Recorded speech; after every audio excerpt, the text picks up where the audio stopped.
What is up, guys? Welcome into yet another edition of the Ben Garcia Show. Thank you so much for making us a part of your day, however you're watching, however you're following the Ben Garcia Show, whether it's on Spotify, Apple Podcasts, for free on the iHeartRadio app, or you're putting a face to the voice and you're watching on YouTube. We appreciate you doing that as well. Don't forget to like, share, subscribe, leave a comment, leave a review, however you get down. We appreciate it. 2 Ben Garcia shows in 1 week. Let's get started off with everything that's going on in the sports world. But last night we had a game, so let's react to it. So the Denver Broncos last night battled it out, duked it out last night with the New Orleans Saints. I'm going to be honest with you. A lot of this game was lackluster. I had to catch up on it with after the game for some of it. For those of you who don't know, I cover the Phoenix Suns. Suns had a preseason game last night.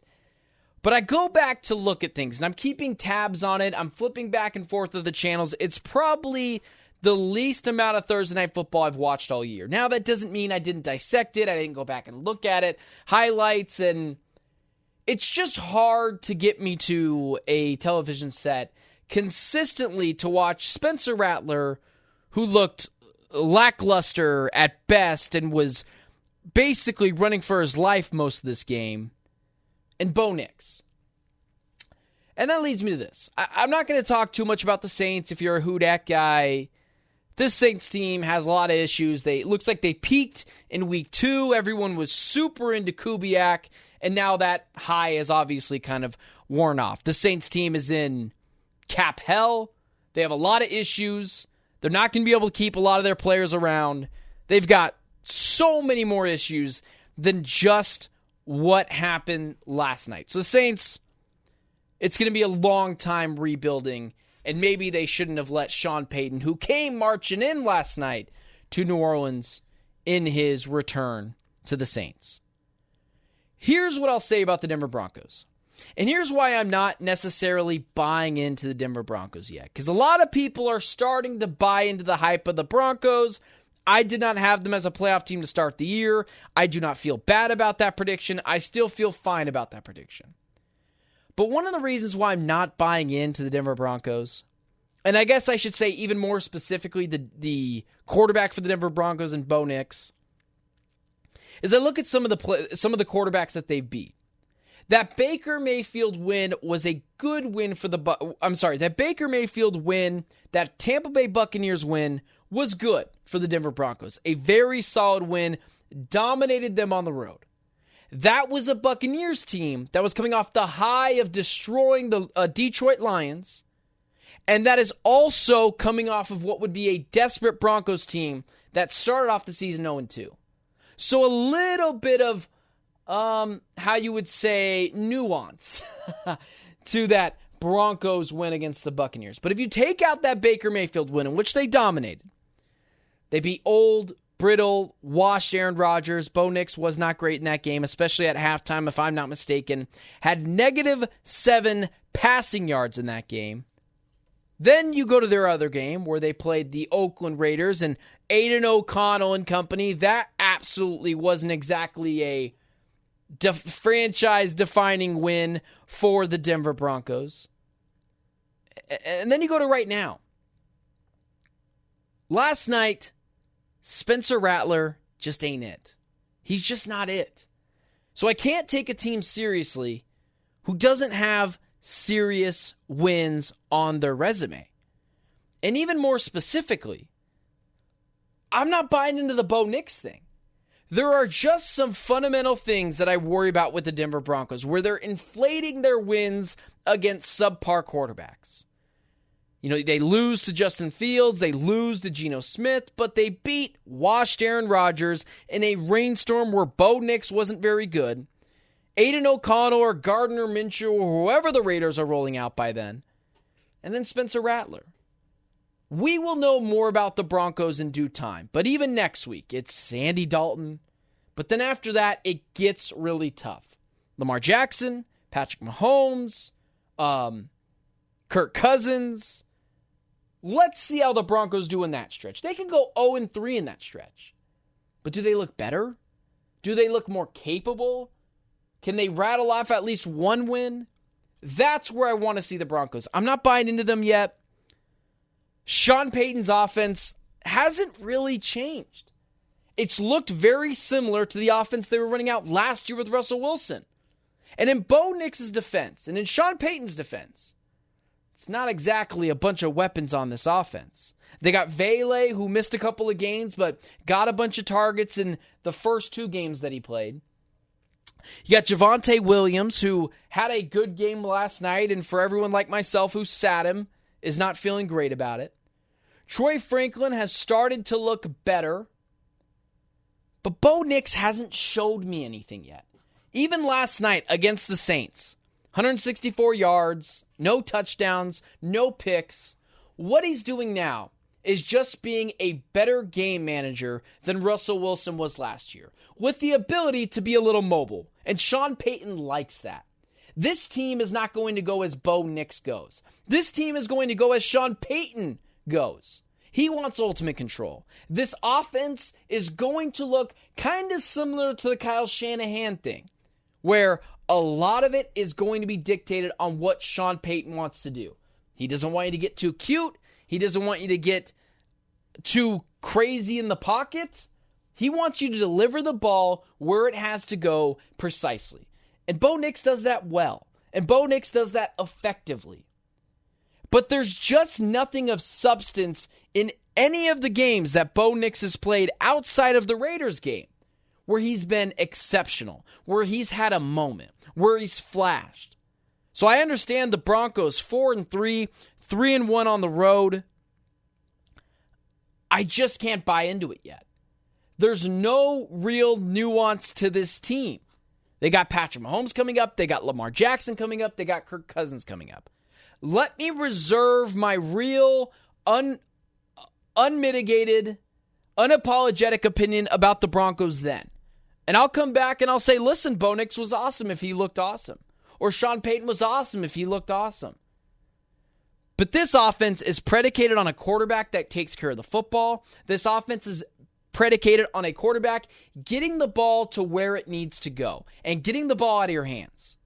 Last year, Russell Wilson did that fine, but there wasn't really a scramble ability. And Bo Nix's ability to run does help this team. He had 10 carries last night for 75 yards. But right now, there's nothing that even Denver fans could tell you. Look at what Bo Nix has done to show you that he is going to be a future bright spot for the Broncos. He's been largely a game manager. This team has gone however Sean Payton has gone. The offense doesn't look super creative. It looks very dink and dunk. It looks the same as it did years prior to Russell Wilson, just adding a little bit better of quarterback play. Can Bo Nix get there one day? Maybe. But I'm not going to give the guy the credit for not throwing for a touchdown last night, not rushing for a touchdown last night, and being largely irrelevant all season long outside of the Raiders game where he played well, in which everyone plays well against the Raiders. The win against the Jets, he wasn't great. The win against the Buccaneers, he was not bad in that game at all, but again, that's a desperate Broncos team going up against a Buccaneers team that was riding a high of beating the Lions.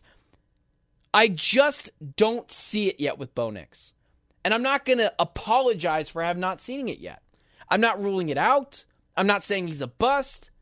But I just think we should pump the brakes on the Bo Nix and Denver Broncos love fest until we can see them go up against real competition. Because wins against washed Aaron Rodgers in a rainstorm where Bo Nix didn't play well, and against Gardner Minshew or Aiden O'Connell, whoever the Raiders are rolling out, and then Spencer Rattler, just shouldn't change your opinion too much on the Denver Broncos. For now, let's just pump the brakes and see what Bo Nix and Sean Payton can cook up. Because so far, it's been a Sean Payton-led team, not necessarily a Bo Nix-led team. And I have to see some flashes of greatness or some flashes of promise sooner rather than later. And we'll see that against the Chiefs, we'll see it against the Ravens, and hopefully we see it against the Falcons. But right now, there's no reason to think Bo Nix is going to be a perennial top 10 quarterback in the NFL for years to come. I'll make this one a little bit quick, but this is a story that has kind of been floated around the Steelers world, the NFL world, that the Pittsburgh Steelers, despite 10 touchdowns from Justin Fields, and despite him taking care of the ball, at least throwing the football, they're going to sit the guy. 10 touchdowns on the year, 1 interception, and they're going to sit Justin Fields in favor of Russell Wilson. This is one of those Tomlinisms that I just cannot stand when it comes to Mike Tomlin. He's on record saying before, he's not really in favor of guys losing their spots due to injuries. And Russell Wilson was the quarterback one coming into the season, which was just crazy to me. Because I saw Justin Fields, and I have been a proponent of Justin Fields is not a capable starting quarterback in the NFL. He's not a top 20 guy in the NFL. But there are versions of Justin Fields that you can use. And putting him on the Steelers, it did make sense. This is a team that lacks offensive firepower. Najee Harris, aside from last week, is less than ideal. George Pickens is always pouting. And outside of Pickens, who is it? Roman Wilson? Who are you throwing out there? Pat Freiermuth? It's a lackluster offense that has a deficiency in talent. So I got the Justin Fields thing. Not to mention the offensive line is brutally bad. He has the escapability. Yeah, does he do stuff that's insane? Of course. And do I think the Steelers can win even a singular playoff game with Justin Fields at quarterback? Not really. But I feel much better about the Steelers' chances to be a frisky playoff team or to be a viable regular season team with Justin Fields at the helm and not Russell Wilson. Russell Wilson is just beyond cooked. And I would assume his leash with the Steelers is going to be really short given what Justin Fields brought to the table. This is not to say that Justin Fields has been awesome. It's not to say that Justin Fields has even been good. He's been fine. And he's been a step up to what Kenny Pickett was for years or Mitchell Trubisky was for years. But Justin Fields adds an element to this offense that you just can't replicate. He's basically a wide receiver playing quarterback. It's not super accurate, doesn't throw the deep ball particularly well. But if guys are open, he'll hit them. And he allows guys to get open because teams are so afraid of the quarterback scramble with Justin Fields. So if Fields takes a step to the right, those cornerbacks are creeping. If he takes a step to the left, those linebackers are creeping. What is Russell Wilson at? Yes, Russell Wilson is a little bit more accurate. A little bit. But at this stage in his career, doesn't throw the deep ball like he used to. It is not exactly the precise thrower that he used to. And he doesn't have his legs anymore. Outside of a little bit better accuracy, what does Russell Wilson add to this offense? Doesn't add talent. His undersized frame is starting to come bite him in the butt, given the fact that he doesn't have his legs anymore. He doesn't have his deep ball. I don't get it with Mike Tomlin. You have a Steelers team that is overachieving on the year, 4-2. Justin Fields has 10 touchdowns to 1 interception, and you stop starting him? I understand the guy's got 4 fumbles, but he hasn't lost any. This is the roller coaster experience of Justin Fields. He's going to do this, and then the very next play he's going to take a nosedive. He's going to do this, and the very next play throw a horrendous interception. This team needs talent, and they need athleticism. Russell Wilson doesn't add either of that. Marginally better arm talent in terms of accuracy. But outside of that, he's smaller, doesn't have his legs, can't throw the picture-perfect deep ball that he used to throw. He's a dink-and-dunk quarterback.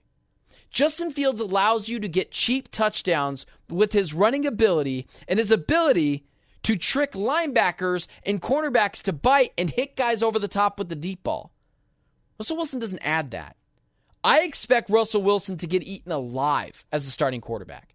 And I suspect that we will see Justin Fields at quarterback for the Pittsburgh Steelers once again at some point. But why do it now? With an opponent in the Jets that I could see you beating. If Justin Fields is on the field against the Jets, I'm taking the Steelers. because I believe of the competency of the Pittsburgh Steelers than I do the competency of the Jets, who have no competency. I just don't understand the idea of going after Russell Wilson when you have Justin Fields right there. This also shoots his confidence.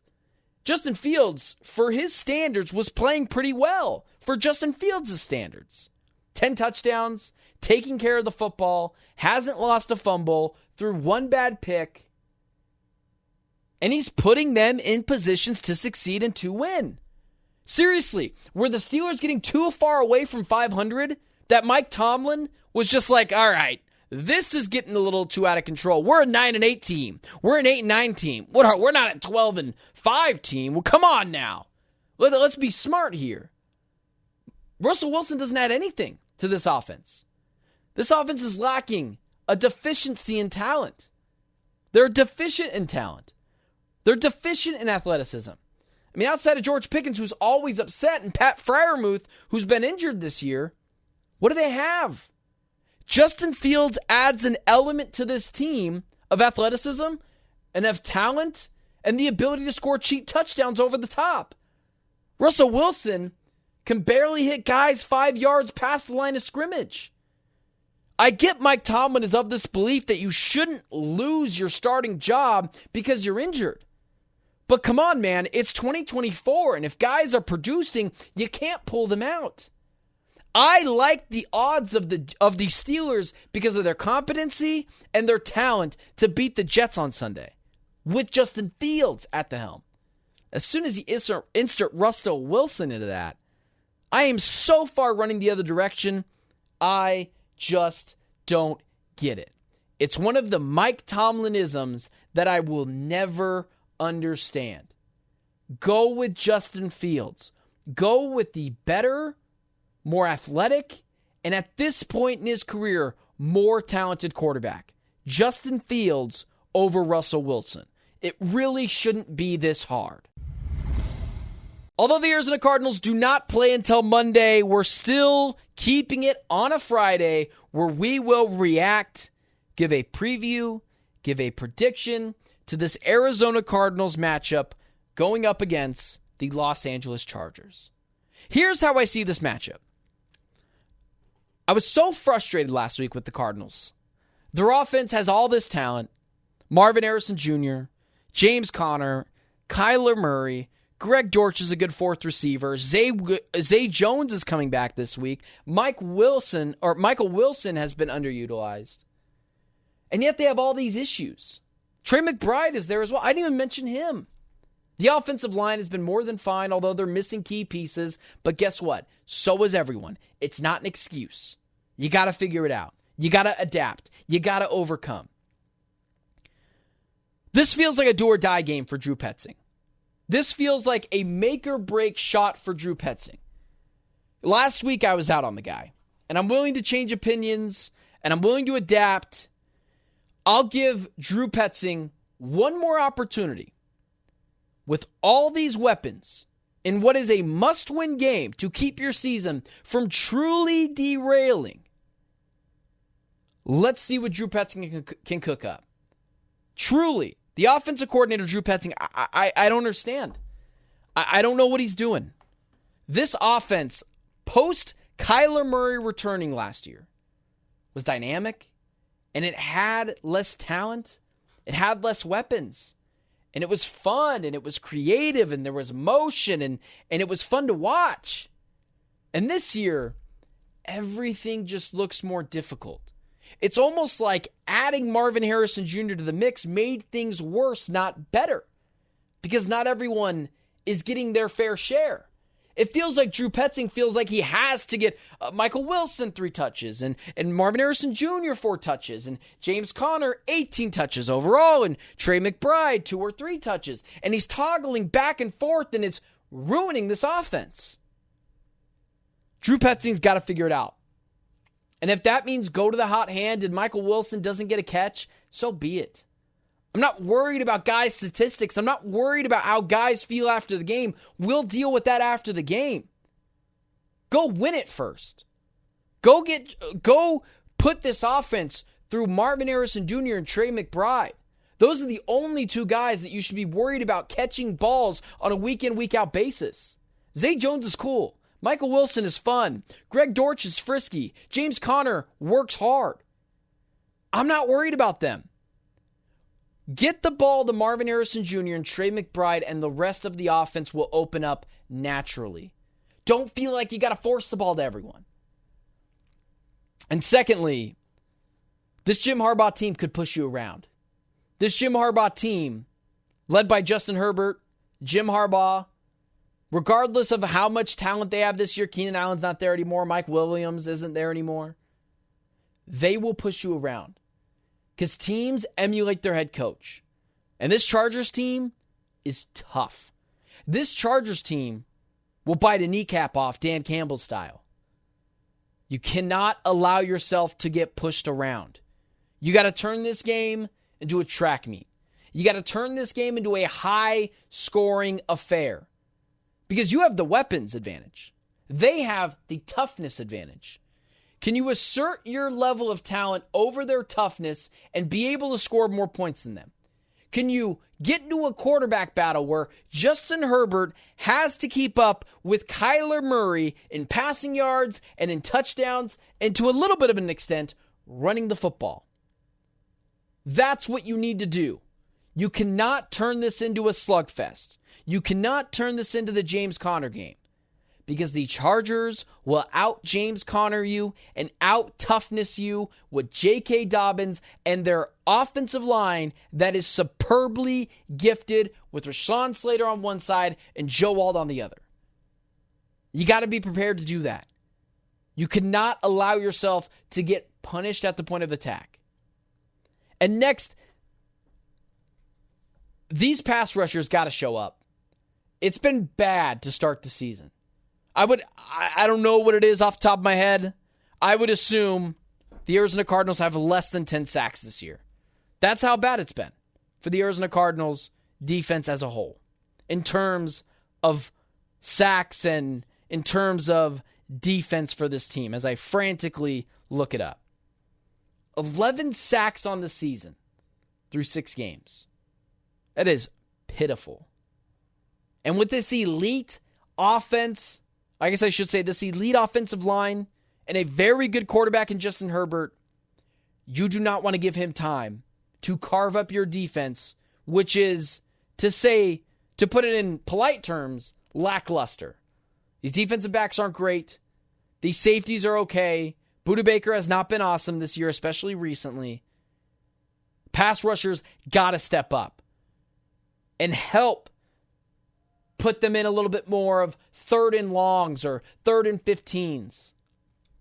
And then lastly, I can't even say this because it hasn't happened yet. You got to somehow stay consistent. You got to win this game, and you got to put together a string of games where you show both offensively and defensively there is some semblance of consistency. This is no longer even a Kyler Murray question at this point. Kyler needs to stay consistent as well. But it's the whole team. This is not just an indictment on Kyler Murray. Marvin Harrison Jr. has got to get open more. We've got to expect more from him. I'm not blaming Drew Petzing as much for that. Harrison's got to be better. McBride has got to get the ball. James Conner has got to punish people when he gets the opportunity to do so. And we need to convert in the red zone. Field goals with Chad Ryland is not going to win you this game. Touchdowns will. Don't allow yourself to get bullied by this Jim Harbaugh team that is tough and physical and will push you around. It's kind of a make or break point in the Cardinals season. Last couple weeks, I spoke with more excitement. I was happy. I thought this team could have the ability to potentially pull an upset over the Packers, although I picked the Packers at the end of the day. I expected it to be frisky. You cannot have another blowout, especially in your home stadium. You have 2 burn-the-tape games. 2 of them. Good teams get 1. You already have 2, and it's week 7. How are you going to respond? You had all these eyes looking at you. You had all this attention. You had all these eyes in Arizona. You had the most attended red and white scrimmage in Cardinals history at the beginning of the season. There was all this excitement, and you've lost a lot of it. You could still gain back some of that fan base by going on a run, by being consistent, and not having everyone think, oh, it's same old Cardinals. But it's up to you to come out with some fire and some urgency.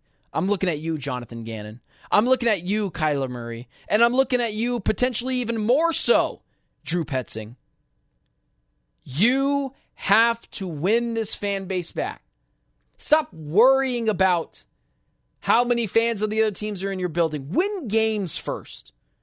And then we can talk about that. Win games first, and then we'll assess the fan base. But at some point, you got to put it all together. And we are no closer to finding out if Kyler Murray is the franchise quarterback of this team than we were at the beginning of the season.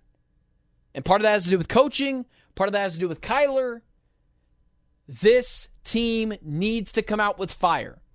Because Jim Harbaugh and Justin Herbert and the Chargers, who will push you around, do not struggle with that. Because they're not a bad team. Right now, the Cardinals are a bad team. And they struggled to be consistent, and they've struggled to come out with some fire and some urgency. Win back some of the fan base. Win back some of the media. And it starts on Monday night against the Chargers. Be consistent, Drew Petzing. Take some shots downfield. Kyler Murray. Play a consistent style of football and run it and pass it. Both as well as the other. And Jonathan Gannon, don't be so bleeping stoic on the sidelines. You get down early, light a fire underneath someone's ass. That's what I need to see from the Cardinals. Light a fire under this team. Because if you don't, you're in danger of being the most irrelevant team in Phoenix. The most irrelevant team in Arizona. And that's a place where you don't want to be year in and year out. Unfortunately, because I haven't seen it yet, I'll take the Chargers to win this game in what'll probably be a bleep show and a muck-it-up game. The Cardinals just do some things not very well, like rushing the passer, like defense, and I just feel like the Chargers could potentially eat that up. And with inconsistent play calling, and what I know what I'm going to get in the Chargers, I know their identity. I don't know the Cardinals' identity. I have to lean Chargers here until the Cardinals show me that they can be consistent. I'll take the Chargers in this game 21-13. And the Cardinals struggle again. But I expect them to figure it out. And they have to starting this week. That's all I got for you guys today on the Ben Garcia Show. Thank you so much for making us a part of your day. Don't forget to like, share, subscribe, tell a friend about the Ben Garcia Show. Don't forget to watch us on YouTube, subscribe, like on there, leave a review. It is Friday. Have a fabulous football Friday. Have a great football weekend. Thanks for tuning in to the Ben Garcia Show. I'm Benjamin Garcia. It's been the Ben Garcia Show. Talk to you guys next Tuesday.